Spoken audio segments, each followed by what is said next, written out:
ঝিনাইদহের মাঠে বিএনপির ঘাটে, ঠিক কিনা? ঠিক হলে সবাই হাত তুলে দেখান, সবাই হাত তুলে দেখান, হয়ে গেল, ঠিক তো? প্রধানমন্ত্রীকে বলতে চাই, এই ঝিনাইদহ থেকে সরকারের এই হাসিনার বিরোধী আন্দোলনের জন্য আমাদের যে প্রকার কর্মসূচি দিয়েছে, সকল বাধা অতিক্রম করে আমরা সেই কর্মসূচি পালন করেছি। আজকে আগামী জাতীয় সংসদ নির্বাচনে রোডম্যাপের দাবি রেখে দ্রব্যমূল্য ক্ষমতার মধ্যে রাখার জন্য, আইন শৃঙ্খলা নিয়ন্ত্রণ রাখার জন্য এই সরকারের কাছে যে দাবি করছে, সেই দাবি যদি পালন না করে,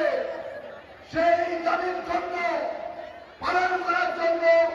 অন্তর্বর্তীকালীন সরকারের বিরুদ্ধে আমাদের দল যে কর্মসূচি দেবে, ঝিনাইদহ থেকে সেই কর্মসূচি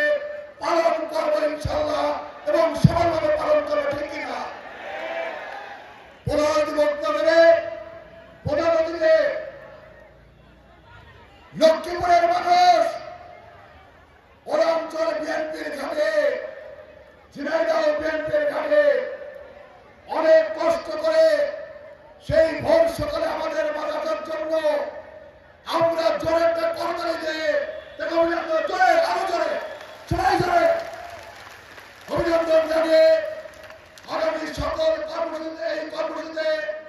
প্রত্যন্ত অঞ্চল থেকে অংশগ্রহণ করার জন্য সবাইকে ধন্যবাদ জানিয়ে আমি আমার বক্তৃতা শেষ করতে শহীদ জামরক, খালেদা জিয়া জিন্দাবাদ, তারেক রহমান জিন্দাবাদ, সবাইকে ধন্যবাদ।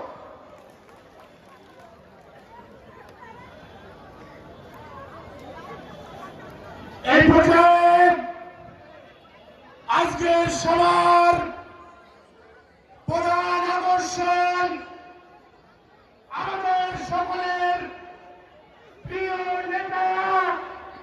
সাবেক 4 বারের নির্বাচিত জাতীয় সংসদ সদস্য, সাবেক ছাত্র নেতা, বিএনপির